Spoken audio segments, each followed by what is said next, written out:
एक शांत कमरे में चू किंगचंग दूर बैठी अपने हाथों की मुट्ठियां भींचे युद्ध देख रही थी। उसकी आंखों में चिंता की गहराई थी। उसने पहले भी कई ताकतवर दुश्मनों का सामना किया है, वो सोच रही थी। उसकी नजरें स्क्रीन पर जमी थीं। हर बार चाहे हालात कितने ही खराब क्यों ना हो, उसने रास्ता निकाल ही लिया था। लेकिन इस बार कुछ अलग था। उसकी भवें सिकुड़ गईं। पर इस बार उसके चेहरे पर वो दृढ़ता नहीं है, बल्कि एक ऐसा गंभीर भाव जो मैंने पहले कभी नहीं देखा है। दूर युद्ध क्षेत्र में एक घना हरा भरा जंगल अब एरीना बन चुका था। झूफान वहां खड़ा था। उसके चेहरे पर वो गंभीरता थी जो शायद उसके जीवन में कभी कभी ही देखी गई हो। उसकी लाल आंखें सीधी टिकी थी सामने खड़े दुश्मन पर। इस लड़के का पूरा शरीर ही बदल चुका है। उसने भीतर ही भीतर आंकलन किया। मेरे पास बस यही एक किलिंग आर्म है। शरीर अभी भी एक सामान्य मनुष्य जैसा है। अगर उसकी एक भी सीधी चोट लग गई तो मैं पल भर में चूर चूर हो जाऊंगा।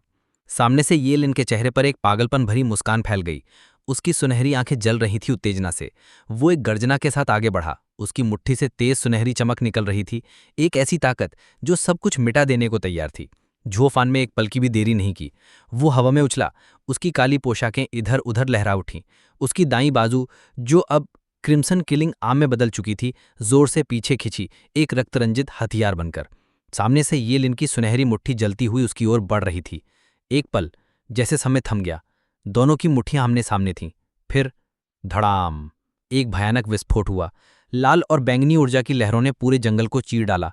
हर तरफ तबाही थी। जमीन फट गई, पेड़ राख बन गए और एक भीषण शॉकवेव पूरे क्षेत्र में फैल गई। इतनी ताकत कि खुद धरती तक कांप गई। दूर खड़ा वैनताओ ये दृश्य देखता रह गया। उसके चेहरे पर अविश्वास की छाया थी। उसके होठों से कांपती आवाज निकली, ये किसी ईथरियल रेल्म कल्टीवेटर की ताकत नहीं हो सकती। उसकी आवाज धीमी मगर कांपती हुई थी। इन दोनों की शक्ति इस संसार की सामान्य शक्ति नहीं है।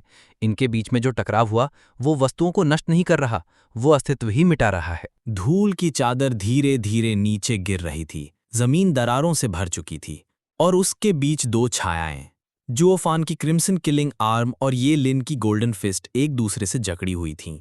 दोनों के हाथ कांप रहे थे। उनके बीच की टक्कर ने स्वर्ग और पृथ्वी दोनों को हिला दिया था। ये लिन के चेहरे पर धीरे धीरे एक विकृत मुस्कान उभर आई। जैसा कि उम्मीद थी, एक और सीक्रेट बीस्ट की संतान। उसने दांत भींचकर कहा, उसकी आवाज पागल खुशी से कांप रही थी। अब से मैं कोई रहम नहीं करूंगा। जुओफान की लाल आंखें और सिकुड़ गईं। भीतर से उसकी चेतावनी थी साफ। सोरिंग किलिन पांचों सेक्रेट बीस्ट्स में सबसे ताकतवर माना जाता है, लेकिन यह बात भूल रहा है मैं अभी भी इथीरियल रेल्म में हूं। पर उसकी निगाहें विचलित नहीं हुईं। शायद किसी साधारण इथीरियल कल्टीवेटर से तुम्हें फर्क ना पड़े। ये लिन की सुनहरी आंखें चमक उठीं। वो समझ गया था। हम दोनों एक जैसे हैं, उसने फुसफुसाया, और इस छोटे से अंतर से ही युद्ध का अंत तय होगा। एक और जोरदार विस्फोट के साथ दोनों एक दूसरे से अलग जा गिरे, लेकिन अगले ही पल वे फिर गति पकड़ चुके थे। लाल और सुनहरी रंग की दो लकीरें आकाश में दौड़ रही थीं। शब्दों से परे गति, मानव दृष्टि की सीमा के बाहर। हर टक्कर, हर घूंसा स्वयं आकाश को जला देता। हर झटका, हर कंपन जमीन को और गहरा कर देता। दूर खड़े शिष्य केवल आघात में देख सकते थे। ये क्या है? यैन मो की आवाज कांप रही थी। क्या ये है उन दो राक्षसों की असली ताकत? उसके पास खड़ा काले बालों वाला तलवारबाज पसीना पहुंचते हुए बुदबुदाया। इसका मतलब जुओफान जब मुझसे लड़ रहा था तब तो उसने सच में कुछ किया ही नहीं था। दूसरी ओर वेन टाओ और बाकी लोग विस्मय से देख रहे थे।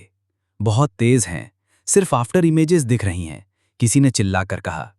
वेन टाओ की आवाज अब एक कांपता हुआ फुसफुसाहट बन चुकी थी। इन दोनों की ताकत सिर्फ नष्ट नहीं कर रही, वो अस्तित्व को ही समाप्त कर रही है। वे वस्तुएं अब इस दुनिया में हैं ही नहीं। ये युद्ध नहीं था, ये दो महाशक्तियों की टक्कर थी जो धरती को तोड़ सकती थी, आकाश को जला सकती थी और शायद एक नई दुनिया का प्रारंभ भी। आसमान अब भी लाल स्वर्ण विस्फोटों से थर्रा रहा था। हर टक्कर इतनी भयानक थी कि लगता था मानो खुद स्वर्ग भी चिल्ला उठे। इसी बीच एक शिष्य चीख पड़ा, आखिर क्या चल रहा है? कौन जीत रहा है? ऊंचाई पर खड़े ब्लैक बियर्ड सुप्रीम ने अपनी घनी दाढ़ी पर हाथ फिराया। आंखों में अनुभव का ठहराव था। जैसा कि सोचा था, ये लिन अब तक की लड़ाई में भारी पड़ रहा है, उसने धीमे स्वर में कहा। जुओफान की बॉडी हमेशा से ताकतवर मानी जाती रही है, लेकिन हाथ से हाथ की लड़ाई में ये लिन से टक्कर लेना मूर्खता है। इस बार वो वाकई फंस गया है। पास खड़ी सुप्रीम वाइट हेयर जो बड़ी बारीकी से देख रही थी, गहराई से बोली, ज़ुओफान की बॉडी रिफाइनिंग टेक्निक हद से ज्यादा एक तरफा है। कौन सिर्फ एक हाथ को रिफाइन करता है? ब्लैकबियर्ड सुप्रीम ठाका मारकर हंस पड़ा। शायद उसका कोई अजीब शौक हो। हम भी कभी जवान थे, समझ सकते हैं। व्हाइट हेयर सुप्रीम उसकी तरफ घूरते हुए बोली, बूढ़े मूर्ख, हर बात में मजाक करना जरूरी है। फिर गंभीर होकर बोली, सिर्फ एक आम को रिफाइन करना भले उसे एक डिवाइन आम दे गया, लेकिन बाकी शरीर असंतुलित रह गया। अब देखो, इस हालत में आ गया है। उसकी नजरें पैनी हो गईं। ये लिन के तीव्र वारों के सामने ये लड़का अब टिक नहीं पा रहा। सही आकलन था। युद्ध भूमि पर ज़ुओफान को लगातार पीछे धकेला जा रहा था। एक और भयंकर घूंसा उसकी छाती पर पड़ा और वो हवा में लहराते हुए दूर जा गिरा। इस लड़के का पूरा शरीर तो अभी भी मॉर्टल फ्लैश है और सामने वाला तो एक वॉकिंग फोर्ट्रेस है। ज़ुओफान ने अपने दांत भींच लिए। ये लिन का शरीर पूरी तरह से अविनाशी है। जितना समय बीतेगा मेरी हार उतनी ही तय है। अचानक एक भूला बिसरा अतीत उसके मन में कौंध गया। हुआंगपू तियान्युएन, उसकी 9 ड्रैगन्स डायमंड बॉडी। तब भी कुछ ऐसा ही हुआ था, पर उस वक्त उसने एक डिवाइन आर्ट इस्तेमाल की थी, dragon roar of reversal, undying and indestructible. Zuofan की आंखों में चमक आई। अगर ये लिन अब तक उस टेक्निक को पूरी तरह नहीं सीख पाया। उसी क्षण ज़ुओफान ने बिजली सी गति से खुद को पीछे हटाया, हवा में कई मीटर दूर जाकर जमीन पर उतरा। ये लिन दहाड़ा, ज़ुओफान, भागने की कोशिश मत करना। वो जंगली शिकारी की तरह उसकी तरफ झपटा, लेकिन ज़ुओफान भाग नहीं रहा था। उसके चेहरे पर एक अजीब सुकून था।